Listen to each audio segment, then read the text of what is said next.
This episode of Main Street Moxie is proudly sponsored by Hammertown and Associated Lightning Rod.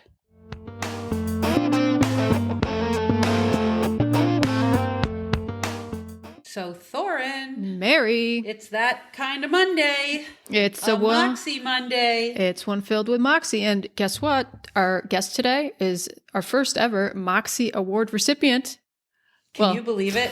Well, not our award, but in 2010, Kelley Vickery received a Moxie Award. And so we thought it was a, fun little extra thing to add on. But she is actually the founder of the Berkshire International Film Festival, or BIFF, amongst other things. And it is entering its 17th year, which is quite an accomplishment.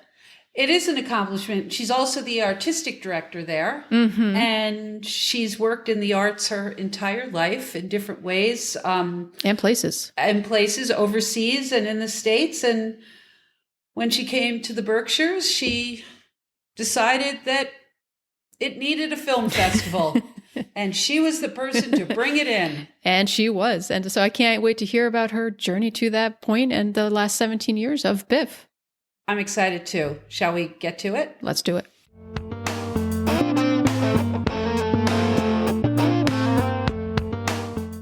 Hammertown is a bespoke lifestyle store and interior design service. For 37 years, they've offered everything you need to feel at home. Whether you're looking for a gift or help in realizing your living spaces, Hammertown can help you put the heart into your home with antiques, furniture, rugs, lighting, and so much more. Visit their locations in Rhinebeck, Pine Plains, and Great Barrington, or visit them online at www.hammertown.com and follow them on social media at Hammertown Barn.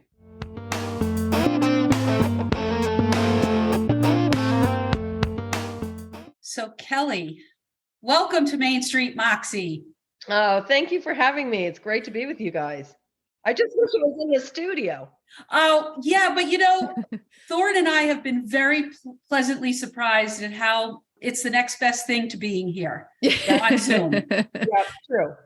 We're going to start off with a couple of format questions that we ask everybody. And so the first one is, how would you define the word Moxie? Well, Moxie defined in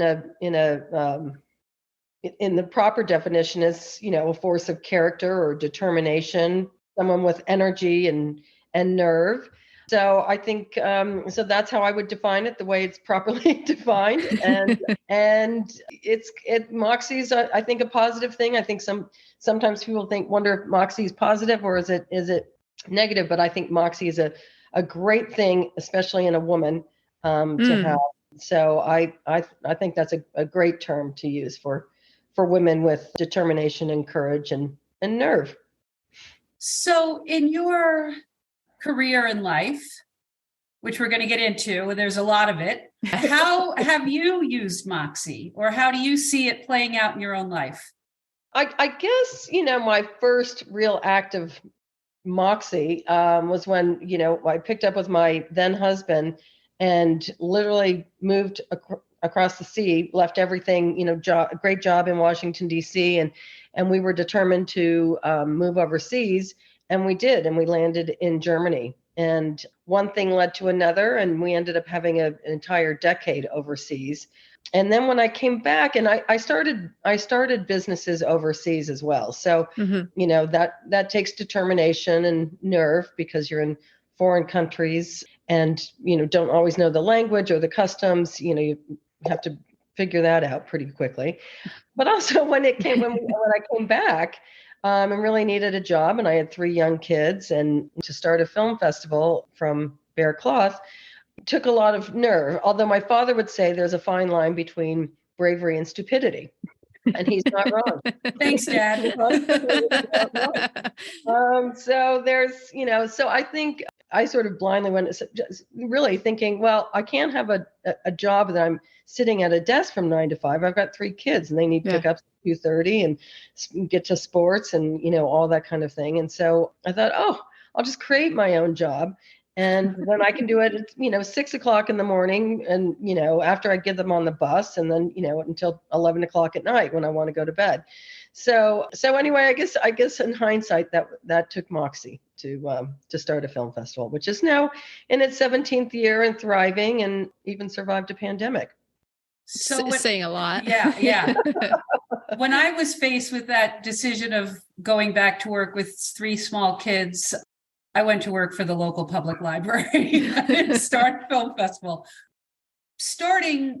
Let's go back. Start at the start. Start at the start. You've always been interested in art. Is that correct? Always, yeah. I grew up in a family. Both my parents were very involved in the Denver cultural scene, whether it was the Denver Symphony, downtown cultural activities, St. Patrick's Day parades, and art exhibits, and we're just very involved in the whole thing. So they dragged me and my sisters around to the symphony every week, and went up to the mountains and saw dance, and it was a very cultural household. My mother's a beautiful pianist, and my parents are both major film buffs. I mean, they were dragging us to. I shouldn't say dragging us, but they took us to like Gallipoli, which was one of my favorite movies, which it's a war movie and takes place in Australia and Tripoli, and loved it. Australian film, and Das Boot, and they would take us. We would go to Nantucket one summer, and they took us to Harold and Maude, and really was probably too young for us, and there was a Humphrey Bogart film festival that was happening, and there my dad dragged the 3 of us to that. We went and sat in a movie theater for literally 2 days watching all the Humphrey Bogart movies. Oh. But Gallipoli, that was Mel Gibson's. That was his breakout role, and that before he became to America. I mean, all these foreign films were part of my upbringing, and I was 10, 11, 12 years old. So my family had a big influence in a love of film, that's for sure. And so that just clearly has carried throughout my whole life. So that answers the why I had in my mind of why start a film festival, and that explains that. Well, the other reason for that was, I live in the Berkshires, which is, I pinched myself that I'm lucky enough to do. Yeah. And, we are full of cultural activities and celebrating, music at Tanglewood every summer, and dance at Jacob's Pillow, and theater at Shakespeare and Company and Barrington Stage. And I mean, it's just, we celebrate all forms of art in the Berkshires. And it was funny to me when I just sort of landed here. I thought, this is so interesting. We don't really celebrate film in the Berkshires. And that seemed like a major gap to me, that it was not, we didn't have a film festival. And film festivals were, 17, 18 years ago, they were sort of becoming more popular, but they aren't what they are now today, really. But it was just a glaring gap to me. And so I said to my mom, whose family friend started the Denver Film Festival, I said, should I talk to Ron Feldman? I want to start this film festival. She said, oh my gosh, of course, talk to Ron. He's, look at what he's created. And Ron said, Kelley, it's not rocket science. You just, take out a few credit cards, which I did, find some seed money, which I did, get a location, obviously was the triplex for first year, and get yourself some films. And the community embraced it instantly. So you make it sound easy. Sorry, Mary. I know, right? No, seriously. It's like, just get these 4 things and bam, you got a film festival. There you go. It sounds like how I approach breakfast for dinner. It's just so easy. Yeah, sort of like that. Yeah. I mean, in some ways it was that easy. But the interesting thing about it is not starting it, but is longevity. Yeah. And so starting it was certainly had its hurdles, but it's new. People jump on. Okay, this is exciting. Oh, I wanted to start a film festival. Well, you could have. I just recently moved here, so anyone could have done it. Yeah. But really, what makes me so proud is the longevity of what it's been, because that's really the hard part. That really the hard part, to sustain a cultural organization, and to keep it at a caliber that makes your community proud, and makes you proud, and makes your board proud, and the people that believe in you. So that's almost been, that's the hard, that's the hard part. It's also kind of it's the gratifying part too. But yeah, I mean, our community threw their arms around it very first year, and we've just continued to grow every year. When you say community, what kind of geographical reach are we talking about for the Berkshire International Film Festival community? 50% of our audience comes from outside Berkshire County, and we can see that. Oh, wow. Yeah, so we can see that because of zip codes, right? When we're doing our analytics, we're heavily influenced by New York City people, certainly Boston people, but a lot of Northern Connecticut. We've seen a double of growth in Northern Connecticut in the last 10 years. We have people coming from DC, from Pennsylvania, Wow. Vermont. So people really do come to it. I mean, they do come as a great weekend away in the Berkshires. But yeah, and then of course we have a very supportive Berkshire community from Williamstown down to Sheffield that, is very active and very, very engaged in the film festival. But yeah, we do draw from it. We couldn't survive really if we were just Berkshire County. So this might seem like a basic question, but I didn't grow up with film, beyond the Disney menu in my universe. It was a good menu back in the day. Yeah, right. What is the purpose of a film festival? It's different for every film festival, but for our film festival, we are really celebrating the art, if you will, of independent filmmaking, of independent storytelling. Story is really important to us at the BIFF. We really believe in finding those stories that maybe haven't been told, or told in a fresh way. We love filmmakers. We love the storytellers that are bringing this that have brought this film to the BIFF. So we're really about that. We're about having film lovers connect with filmmakers. We present a lot of documentary, a lot of foreign film. I was at Sundance in January and saw 20 films in about 5 days, and I'm getting 16 of those 20 films coming to wow. BIFF. So you're seeing films that you'll see before they'll go into a movie theater or on a streaming platform, or B, maybe will never be seen, maybe won't get distribution, so won't be seen. So you're seeing at BIFF something special, perhaps something unique, but you're also engaging with filmmakers who created these stories, who found these stories, who toiled and sold their homes for these stories, and have a conversation about whether it's something that, in a documentary, certainly it's, we have one from the war in Ukraine, and it's an unbelievable story. I mean, you'll never see anything like it in your life. And so that's a slice in time that we're capturing and we're showing. And then you'll just have these beautiful stories. We have a beautiful French film, German films, films from China.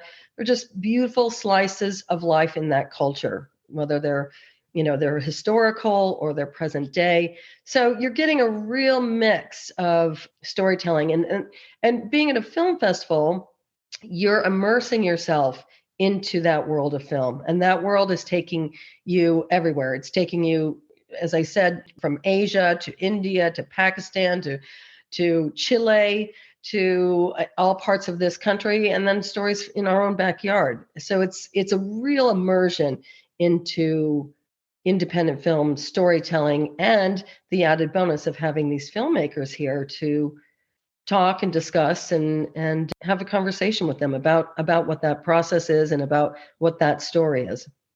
Is that part of getting a film, having your film screened, is that you commit to coming if it's picked as a filmmaker? We always invite, of course, every filmmaker of every film. Filmmakers love to come to film festivals, and they love to talk about their films and present them. Our audience is a very engaged audience. They're interested. So we have great Q&As afterwards. So I mean, I have filmmakers that have been here 3-4 times, over the past 17 years, because it's a great festival. We are about the filmmaker. We take good care of them. We have great venues, great audiences, and we throw good parties. It's not all just about film. Everybody's a party, and we love parties at BIFF. So we, every night there's a party happening as well. So, but filmmakers love. I mean, they've worked really hard on these films, so they love to come to a film festival. and we are in the Berkshires, Right? So that's not a very hard sell. That's why we get so many filmmakers to come. It's not mandatory, certainly, but we invite them. We want them to come, and they do. When you're reviewing or watching films, trying to decide which ones fit, do you have like a rubric or, what are the criteria that you use? So the good story that hasn't been told before, international origin, or? It's more organic than that with our programming team. We do not have rules. It has to fit, tally up your, score the editing, score the, cinema, and add it up in that column it's 20. So it gets in. For our programming team, it really is, it just starts with the story, well told, well shot. Technically, It has to be, really good, because it just having chopped up films, the amount of bad film I've seen it makes it really obvious at some points too. But tight editing, really important, especially on a documentary. Documentaries can really drag on, and unfortunately, when that happens, it can ruin the whole story. So it's really a combination of those things, and then we look at the whole. When we get to the end where our programming is done, we've, this is what we have on the table, then we really look at it and say, okay, we want some environmental films. We want some films with various subjects. We want to have our international content. We want to obviously have films from our area. So we look at that and make sure that we have a broad. I don't want, I went to a film festival once where every film I saw was depressing. And I was like, oh my God. And even if they were beautiful or like really important, I was like, oh my God, I am going to absolutely, I just want to go hole up in my room and never come out, So it is really important to me. It was a lesson well learned to make sure that there's levity, especially in these days. Right. That there's levity in the programming. I mean, this Ukraine film, I mean, it's about Ukraine. There's no levity in this film. It's nothing but pain. But it's amazing and it's important. And it's, again, you'll never see anything like it. But, I want to have some funny things in there, some joyous, uplifting documentaries. They're out there. They should be seen. They're worthy of being shown. So we do make sure that we have a nice balance. We don't ever want to be pigeonholed that, we're a foreign film festival or we're a documentary film festival. We have an audience that likes a lot of different things. So we want to make sure we deliver that. Do you ever have themes or find that you have themes throughout? Maybe it's not even conscious at the start, but, afterwards, like when we put the magazine together, sometimes it's like, oh, there seems to be a theme here. And it was completely, oh yeah. Yeah, it does happen. 1 year the theme just was like, we had Marina Abramovich, we had Gregory Crutzen. There was like this weird, strong art theme that ran throughout. That's happened with an environmental thing. All of a sudden we were like, wow, the films that we have, the thread, even though it's not, one wouldn't really call it an environmental film, like it's masked as a thriller. But yes, that does happen. And it's always it is unconscious. It's not a thing I seek out, but all of a sudden I'm like, oh, that is really interesting. Yeah, it does happen. It does. I don't see it happening this year. Interesting that you asked that now.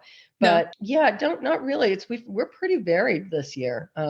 We've got a lot of, I think part of it is that like so many films were got stuck in COVID. Yeah. So things like there is a major smattering of films that I got from Sundance and Berlin. And so it's really interesting how varied the films are this year.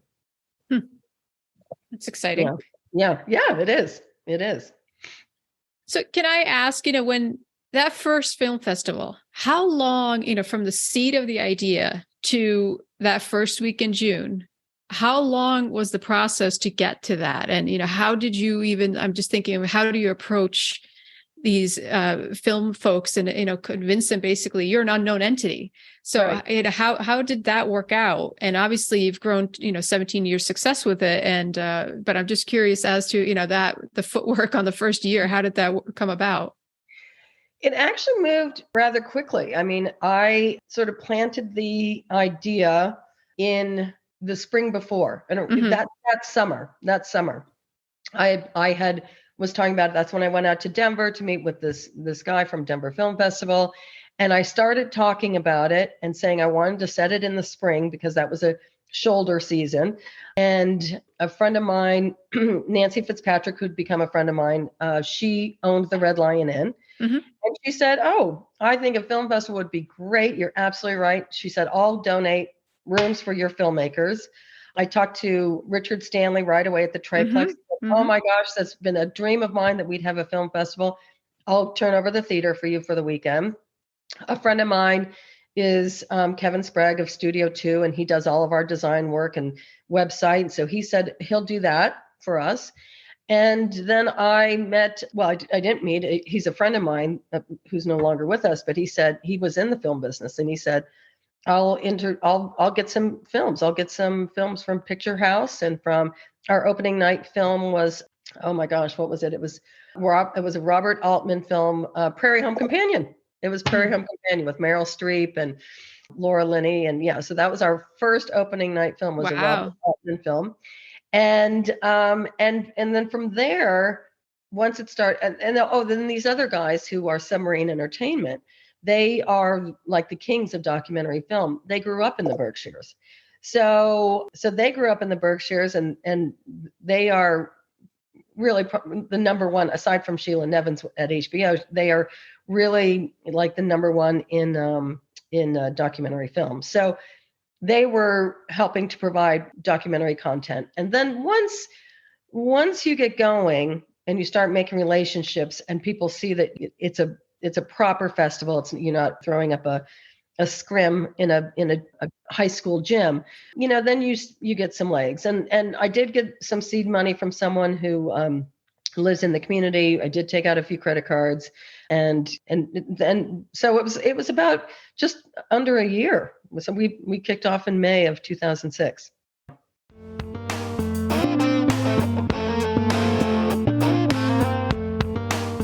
Did you know that 1 out of 200 homes are struck by lightning each year? Or that a single bolt of lightning can carry over 30 million volts of electricity? Lucky for us, Rob Cooper and his entire team at Associated Lightning Rod is here to help protect your home and mine. They install lightning protection on both residential and commercial structures and have over 60 years of experience. Associated Lightning services most of the Northeast of the United States: New York, Massachusetts, Connecticut, Vermont, New Hampshire, Pennsylvania, and Maine. They offer free estimates and inspections because lightning protection is not a DIY project. This one should be left to the experts. I agree. So to learn more about lightning protection for your home or property, you can visit www.alrci.com, or you can call them today for that free estimate at 518-789-4603.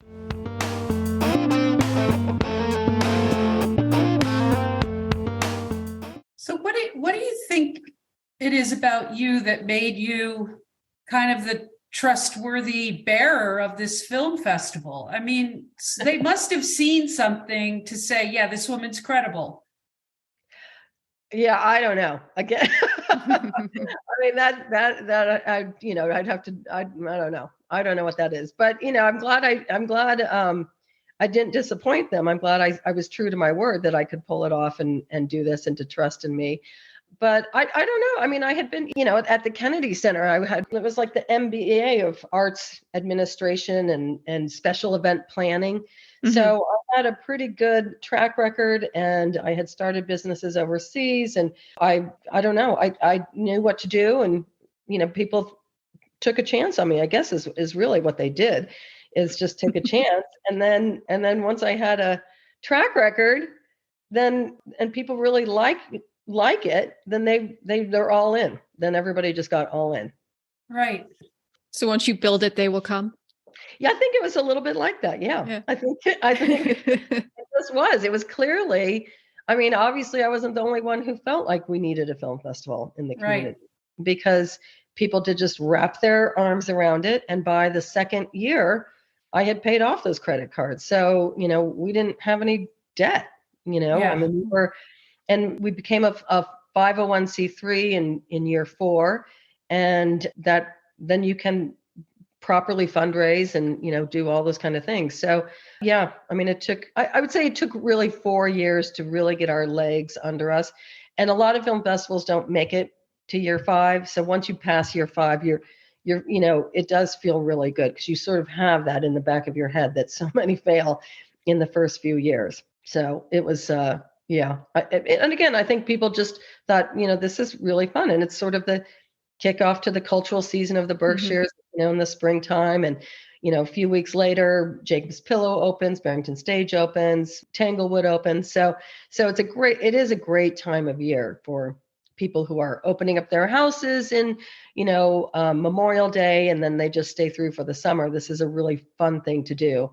And it's not that expensive either. It's not like buying a season of theater tickets or dance tickets or symphony tickets that cost thousands of dollars.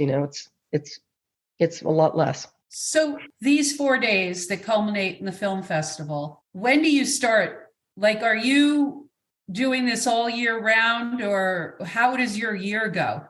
Pretty much all year round, because we also do stuff outside of the film festival. We have an environmental film focus series. We did drive-ins last summer up at Bosque ski area in Pittsfield. We had 3 films at the base of the mountain, which was great fun.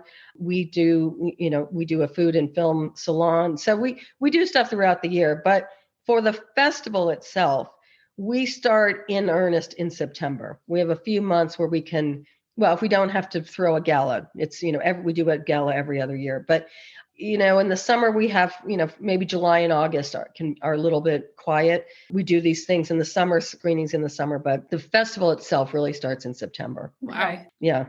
Yeah. I mean, it's that size now that you cannot pull it off unless you're starting earlier. So how many people usually come? What's the attraction? Are we talking, tens of thousands or at least thousands, right? Yeah, we get, around 4,000 people coming to it, so it's great. And again, they're coming from all over. They're coming, sometimes people just have, they've got graduations or they've got things, but they can come on Saturday or they can come on Sunday. So you can get a single ticket, you can buy a pass, you can come to a party and then, see a few films and then do whatever. So people can dip their toes in. But yeah, no, it's fun. I mean, the town is packed. And we also use Tanglewood now. The Tanglewood Learning Institute has opened, and it's a great space. So we also use that space as well. So we've got a presence now in Lenox. Wow. Yeah, which is great. That's incredible for the community. Sorry, Mary. No, that's okay. Yeah, it's just so, in small towns like this, it makes you feel so good that you're able to draw and, have the exposure for the town, for all these people who otherwise wouldn't come, and the trickle down effect of, they spend, $20 on a ticket, but then they spend, they go to dinner or stay at a local hotel. So the trickle down of that for the community is just phenomenal. Yeah, no, exactly. I mean, Rubener's the cheesemonger, he's got a cafe and a shop. He says, BIFF is the best weekend all summer because people they want to buy, they want to eat, they, to come in the store. Karen Allen has a shop. She says, oh, it's great. People are always coming in. What are they going to wear to the party? So it is really great. And I know of a couple of filmmakers that actually did buy houses after coming up here. Oh, no way. Once you expose this, people are like, because it's also so easy to get to, you guys know, I mean, it's 2.5 hours, door to door, or jump on a train, or, I mean, it's just really easy. And I think people are always taken back by that. They think, oh, up north, but it's just not, it's not that far and very easy. Oh, in 2010, you won a Moxie award. I did. So this has to be fate that you're on this podcast now. What was that about? Should we be developing an award category for the podcast? Because it doesn't exist anymore. And it was really, I think they did it 3 years. only Eugenie Sills, who had the Women's Times. She created the award, and I was a recipient in the very first year. And it was really great. It was with Ella Baff, who was the head of Jacob's Pillow, who I adore and respect. She was the one that handed me the award, and it was very special. It was a very nice thing to get this award with colleagues of mine, and it was a very celebratory, fun night. And yeah, I was sorry to see that it went away after just 3 years, but Eugenie decided to retire, and so she closed down the Women's Times magazine. And so therefore that went away as well. But yes, you should. I think that's a great idea. I think it's a great idea. Can you run it for us? It seems like it'll be easy for you. Yeah, please. She just has to put 2 or 3 things together, and then we're off to the races. Yeah, there you go. Exactly. And it could be a statue of you. Definitely do not like that. No. I like to be the behind the scenes. Yeah. Okay. Yeah. No, I'll send it to you. It's a very simple, very pretty, just like a curved glass award. So it's not that hard, ladies. That seems to be the theme here. It's not so hard. Yeah, exactly. The skills that you've used, because you've done some different things. I've lived abroad, and I have some appreciation, or a lot of appreciation, for you creating roles for yourself abroad, and being a docent for art museums, a photographer, and an art gallery owner in Germany and Asia. What are the skills that follow you around as you do what you do? I loved all of those jobs. Actually, it's funny. Every one of them was just great. I loved being a docent. I mean, my degree in college was English Lit and art history. So it was really, really cool to be in Singapore and learn about Asian art. I studied it, but I didn't really know anything about Asian art. And so to be at I was a docent in the Singapore Art Museum, and then the Singapore History Museum, which, again, I didn't know anything about the history of Singapore and Hong Kong. And I learned all about that, and the Silk Roads and the travels. I mean, it just was incredible. So I guess for that was really just a sense of curiosity and interest. I was fascinated by it, and I was living there. So why not just dive right in? The photography business, that was really fun. And I had that because I took photography throughout my entire high school and college career, and I loved photography. And I just found this niche of everyone, all my friends saying we were all having kids, and no one had any photographer to take photos of the kids, or family photos for a birthday or a holiday Christmas card or something. And most of my friends were Brits in Hong Kong. And so, everything was very, everything is very proper. And I said, well, that's not my style. Mine is like having fun, and let's get some bubbles out. And so anyway, so that just became great business. I was very sad to see that sort of go. But then when I got to Germany, a friend of mine, she was opening a gallery. She's an interior designer. And I said, oh my gosh, I've got all these contacts in Asia.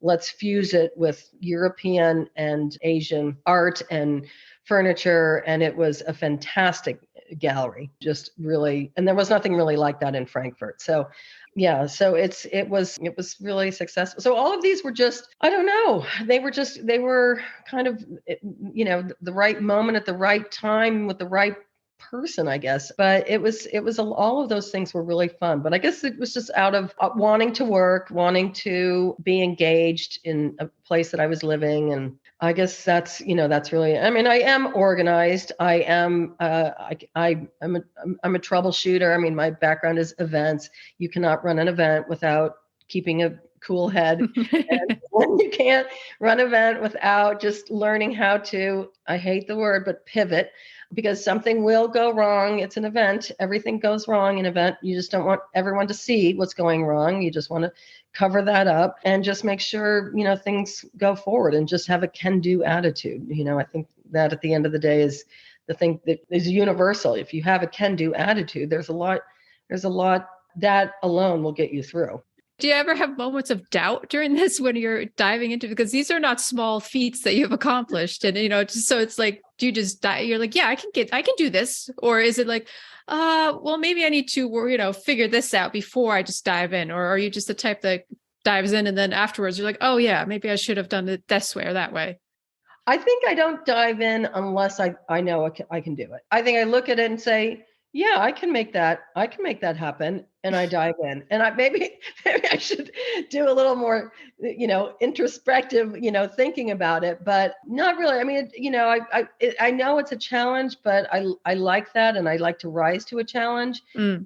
And so I think I look at it, is this something I can pull out? Is this something I can do? And I think, yeah, I could. I'll figure this out. And then just go. But I don't question all that too much. Otherwise, I don't think you'll do it. It also seems like you have a nose for a space to throw yourself into, that you recognize when you've been presented with an opportunity that it is in fact an opportunity and that there's a need that you can fill. Yeah. I think that's fair. I think that's right. I do. I mean, the greatest of all of that was, of course, after being a mom, but of course, was starting a film festival. And all those other jobs were really fun, and they were perfect fillers for that time of living overseas when I couldn't get a green card and I couldn't have a work permit and all that kind of thing. Not a green card, but a work permit. And weirdly, when I look back on it and I look back on the whole trajectory, I feel like it was leading all up to the moment in the Berkshires where I was like, okay, I need a job. Looking around, and without those eyes of being overseas, I might not have thought of what were those gaps that I need to fill. I mean, I'm looking at gaps in overseas because there's only so many things I'm allowed to do overseas, Mm-hmm. and so looking at that, you had to create your space, but you had to find that niche. And so when I came to the Berkshires, even, it's in the States, and I could have gone to a theater, gone to Jacobs, whatever, but finding that lane, I think, that all of that led up to that moment of me being able to start a film festival at the right time, in the right place, all of that. Yeah, it's funny that when you look back on that. All the pieces come together. Yeah, and you think, oh, how weird is it that I just randomly landed in the Berkshires and randomly, was getting divorced. Well, maybe not so random, but, okay, maybe that's not the random part, but like needed a job and they didn't have it, and people, honestly, so many people came up to me and said, oh, well, I wanted to start a film festival in the Berkshires. I said, well, then you should have done it. I mean, if I had a dollar for everyone who said that to me, that could have been the seed money for the film festival. So, I mean, there it is. But yeah, I mean, I think everything was a culmination leading to that moment. When you talk about the longevity, 17 years, your presence year after year must be part of that longevity. What else adds? Well, continuity in a leader certainly is important vital to any cultural organization. I mean, that goes without saying. So yes, in part. But I think what the longevity is that people are really proud of having a film festival in our community. People really have fun. They're proud of it. They like saying, I mean, it's like saying, yeah, we love having Tanglewood in our backyard. Yeah, we love having an international film festival in our backyard. And not only that, but, so many people in the community say, oh, Kelley, can we partner on bringing a film, an environmental film? Kelley, can we partner on bringing some, garden films to the Berkshire Botanical? Kelley, can we bring misrepresentation to the local schools? Can we partner with you on that? So I've become, the organization has become a conduit of bringing in film that other organizations, I mean, I love collaborating with other organizations, and I've practically collaborated with every organization in the Berkshires. And it's fun and it's fantastic. I just collaborated in November with Austin Riggs. We did a film about mental health, youth mental illness, and suicide prevention. It was an incredibly powerful collaboration and screening that we did at the Mahawi. So, I mean, I love that. And I think that doing things like that and, really becoming part of the fabric of the community creates a longevity, because people don't want it to go away. So they support it, and people like being part of it. It's fun. Again, we throw really good parties. And, we're going to see something at BIFF that they're not going to see maybe ever again, or they're going to be the first to see it. But so many people come up to me and say, oh my gosh, Kelley, I still have never forgotten that film, The Go Master. I've never been able to see it again. And it's true. It's this just gorgeous, gorgeous film out of Japan. And it struck a chord with people, and they just loved it. And, that was it. It came to BIFF, and it was, never came to America again, or had a very short run. So, and certainly all of the shorts, I didn't even talk about the fact that we have all these shorts. Shorts live at a film festival. That's their that's their longevity, our film festivals. And they're great. Our audience loves the short series. I think the longevity is a combination of all of those things. Where do these films go that you can never see them again? If they're foreign films, they just don't have any licensing in the United States. So they just don't come to the States. If they don't get distribution on, Netflix or Hulu or Amazon, whatever, if they don't get any, they run at a film festival, and that's it. I think your next thing is to create a platform alongside Netflix for all. Think of how many films are just sitting somewhere. Yeah, a lot. Get on it, Kelley. You can call it Bifflix. Yes. Bifflix, the BIFF channel. Bifflix. Yes. I like that. All right. I might see you're planting a seed. That's very naughty of you, Mary. I've been known to do it a time or two. You seem like a Gladwellian collector of people. A Gladwellian connector. Collector. Yeah, and connector. You seem to accumulate contacts and then know how to deploy them in ways that are productive. Well, I'm definitely a people person. Have been my whole life. And my parents are people person. They had me, they would entertain, and my sisters and I were the caterers, and I treated my kids the same way. We would have parties, and my kids would take coats and have to talk to adults. And so at a young age, I was definitely connecting with adults, just all the time, and loved the adult world. And so when I became an adult, it was just, And, and then when you're living overseas, if you're not connecting, pretty lonely place to be, no matter how exotic the location is. Right. Yes, it's inherent in me. I'm I'm grateful to my parents for instilling that in me, for sure. I do love people. I love hearing people's stories and connecting people. And I do love connecting people. I find I find it to be a thrill to connect people. It's what makes the world go round, Yeah, absolutely. Certainly. Yeah.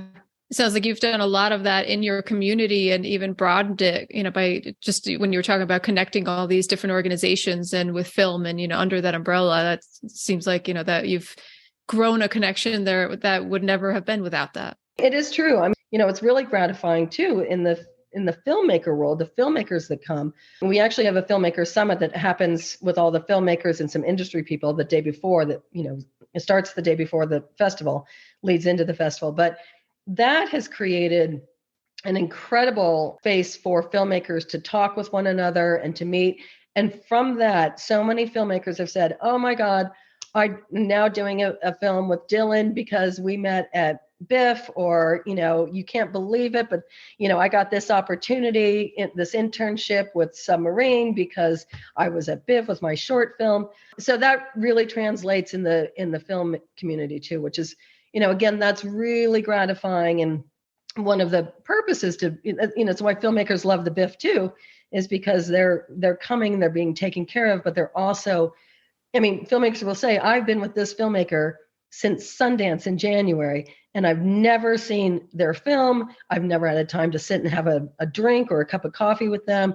So all that happens at BIFF. So it's magical. It's nurturing and magical for people, and engaging. And who plans the great parties? Well, I love a party, girl. So I get that impression. Yeah. So, definitely. Well, we all do. But my whole board loves a party. So there's there's a group of, I have a great special events coordinator, my assistant who's been with me from day one, Lauren Farron. She's fantastic. We can whip together a party in a nanosecond. You just need good food, good music, and good people. There she goes again. You just need 2-3 pieces and bam, you got it. Yeah, right. Okay, sprinkle a little this, sprinkle a little food, a little drink. No problem. Yeah, I mean, right? I mean, those are the key elements. Get the key elements, then fill in the So do you plan bigger and better every year? Like when you wrap up on June 4th, presumably there's like meetings after to say, okay, what's the download? How do we do? And do you intentionally try to get bigger, or are you at a place where it feels really right? Or how does that work? Well, it's an interesting question, because we've actually talked about that at the board level and saying, bigger is not always better. We're a really great size, and let's just do what we do better. But to be bigger, no. We can offer more throughout the year. Let's do that. Let's create more space for film throughout the year. But for the festival itself, we're pretty happy with the size that it's at. It feels good to people. It feels safe to people.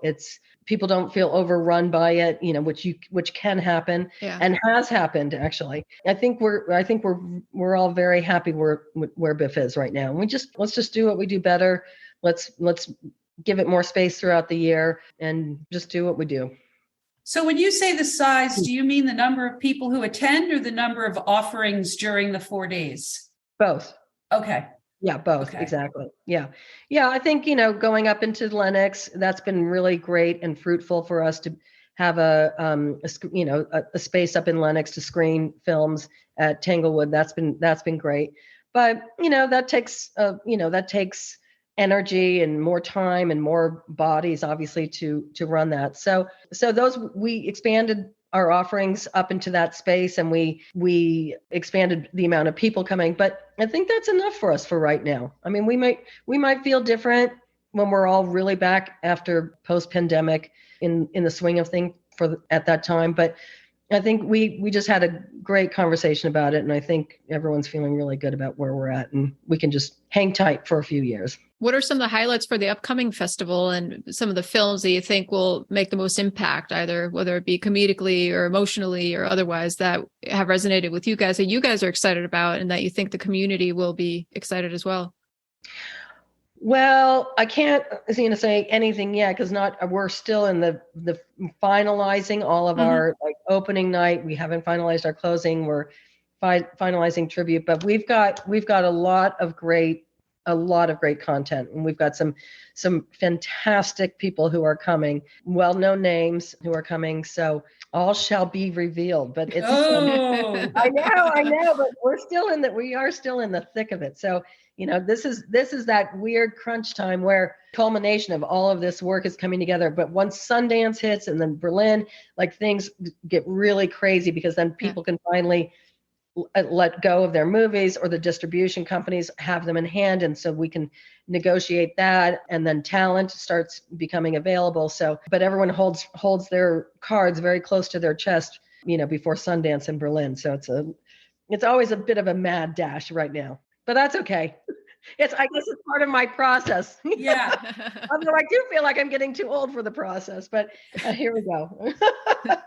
Viewing movies, probably more mainstream movies, have changed quite a bit with streaming and COVID and people watching movies at home and huge TVs and all that. What do you think is special about the community or the communal aspect of watching a movie that the film festival helps preserve? Well, I mean, there is just no doubt about it. Last year when we were in person, full-time in person for the festival, people just kept saying, oh my God, I wanted to cry. Being back in a theater with people in my community, coming out of a theater, talking about film, asking, what are you seeing? What are you doing tomorrow? Are you going to this? Oh my God, what a conversation with this filmmaker. That film changed my life. Oh my God, such beauty being in France. I mean, the amount of just gushing of people coming out of theater, there just is nothing like it. I mean, say what you want. It's great. I can be a couch potato binging my stuff too, but to be in a theater is just with your community watching a film on a big screen. There simply is nothing like it, and it's really fun. It's very engaging. It's very connecting.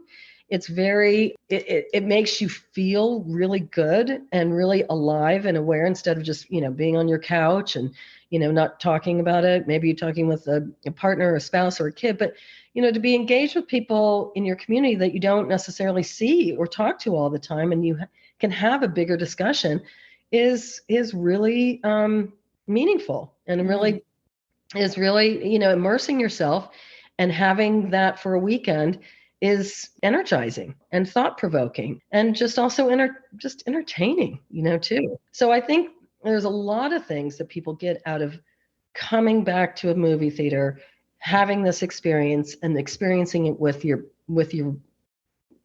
not your tribe, but your community, and sharing your ideas and hearing what other people have to say, and maybe having a deeper conversation about the place in the world or film at large. There's so many conversations to have, and we've been locked up for so long. Yeah. It feels good. It just feels good. You think maybe with coming out of COVID, obviously with COVID, we became very isolated, and some embraced it more than others. And as you said, with the way that movies change with all the streaming platforms, and hey, your couch is pretty comfortable.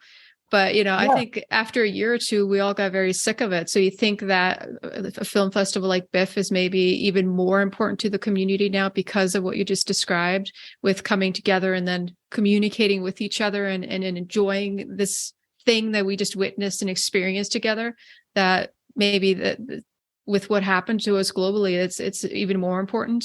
I think so. I truly, deeply believe it. Hey, I was like everybody else. I got really in touch with my introverted self, and that was fun. And oh my God, I've never worn sweatpants that much since college. So you forget even how to talk. Like, that's what happened too. Like, you forget how to have a conversation. But no, I absolutely wholeheartedly believe that. I think it's really important for people to get back in. BIFF is a conduit to that, to being, and the theaters are safe. There's plenty of room to space out, and you can wear your mask.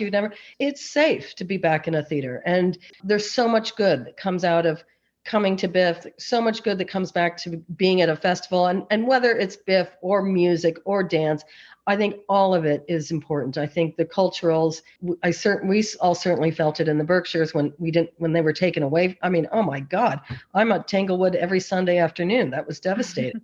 Yeah. So I think it's really important for everyone to get back in the theater, get back into the culturals.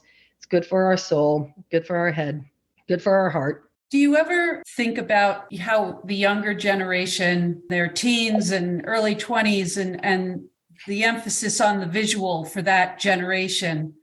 Is there any thought of like BIFF Jr. for a younger set of aspiring filmmaker, because they are so visually inspired? Yeah, well, I mean, last year we had a record amount of young filmmakers come with their films to the BIFF. Okay. It was pretty inspiring. I mean, it was pretty inspiring, and they brought their friends, they brought their teams. Some of them were local, but some came as well. We had a young woman from Hong Kong. We had a young guy from India. I think indie film is alive and well. And having just come out of Sundance, which I thought it was one of the best Sundances I've been to in 18 years. It is such good filmmaking is being done. Amazing stories are still being told.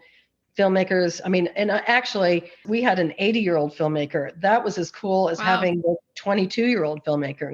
So I think that people of all ages are making really great films. So I'm inspired by it all. Wow. Yeah, I'm really inspired by it.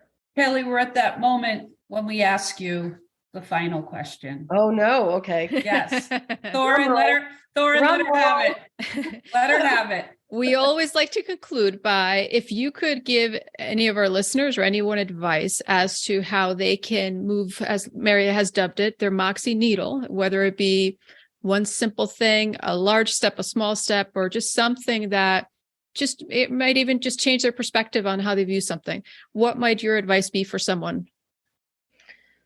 follow your dream, follow your heart. Don't ever think you can't.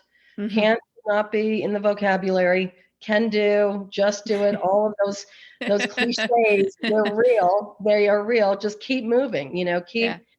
Follow your dream. I just look for the openings, look for the spaces and that need to be filled, and jump on in. Don't overthink things. Do not overthink things. Nothing gets done. Right. Things get overthought. They just don't get done. But yeah, I don't know if that's great advice, but anyway, just jump, find your passion, find your dream, follow it, and never say can't. And watch movies. And watch movies. Yeah. Or Watch film. movies. And go to the theaters and get off the couch. Walk to the theater. That's There right. you go. There you go. Exactly. Well, Kelley, thank you very much for being on Main Street Moxie Thank with you, us. guys. It's been nice so to be fun with you. to learn more about BIFF, and we're excited for the season and to see all the films there. Yeah, well, I'll be sure to get you a program as soon as it's sent out. But thank you guys so much.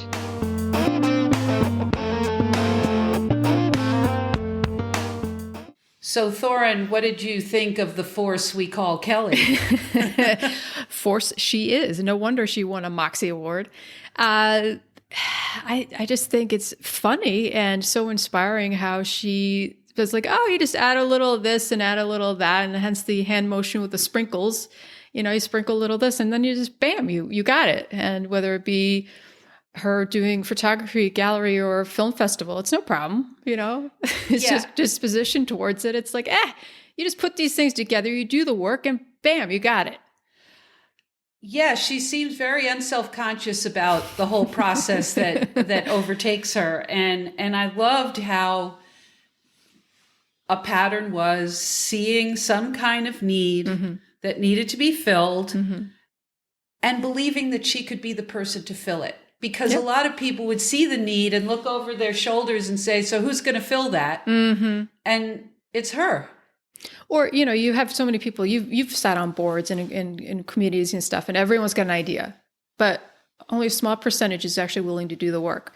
And in her case, she's like, not only does she have the idea, but she's like, yeah, I can do that. It's just work to put it together and do it. So yes, and to deploy her connections and see the connections of how people could bring their talents to bear on something like this or their resources. And I think she was very good at that. yes, for sure. And the event planning, as she said, is anticipating and then just rolling with it. And expecting that things will go wrong.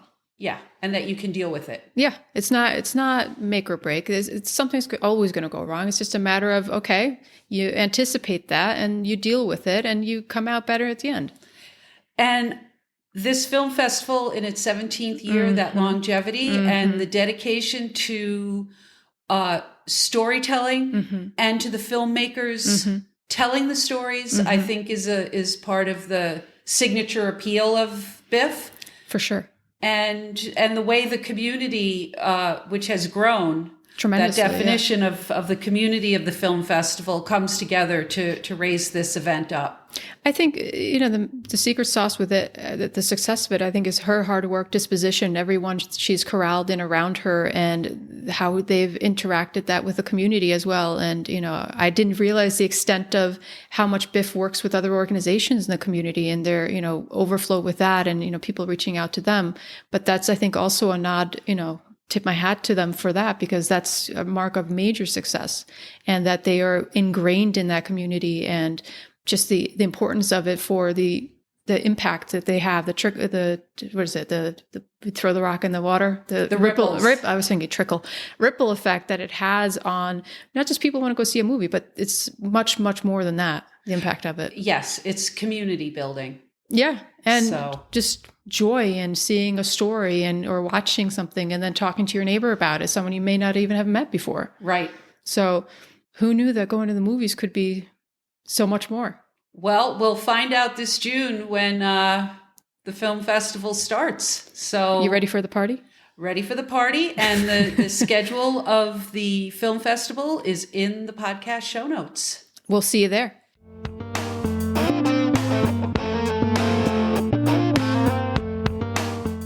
This episode of Main Street Moxie is proudly sponsored by Hammertown and Associated Lightning Rod.